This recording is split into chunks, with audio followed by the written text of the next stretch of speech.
ዮኒ እንዴት ነህ? አለው። እስቲ እነዚህን ቃላት ቆንጆ አድርጋ አንብቢ። እሺ ብሬድጅ፣ ፕሌድጅ፣ ናውልድጅ፣ ኤድጅ፣ ባድጅ። ዋት በቃ ጆሮዬ ነው ማለት ይኸውልህ፣ ዲ ማለት ነው ከኮንሶናንት ሌተሮች አሉ አይደል?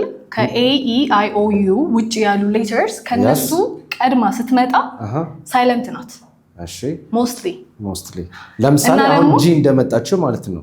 ጂ አሁን ኮንሶናንት እና ስፔሻሊ ደግሞ ከጂ ቀጥላ እንደዚህ ከጂ አጠገብ ስትመጣ ደግሞ ሞስትሊ በቃ አትነበብም። ኦኬ አንዳንዴ ግን ለምሳሌ መጀመሪያ ላይ ስትመጣ ላይክ አሁን እዚህ ጋር ትነበባለች። ምንድነው ይሄ? ድሪንክ give me another one drum እዚህ ጋር ትነበባለች መጀመሪያ ላይ የመጣችው።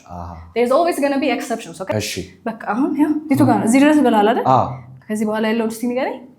ሶ እዛ ጋር ዲ ስላለች ኮንሶናንት ስላለች አላነባትም ማለት ኮንሶናንት ነች። ምን ትሆናለች? ዲ ትዋጣለች። እሺ ባጅ ሳንድዊች ሃንድሰም ባጀር ጋጀት ገብቶኛል።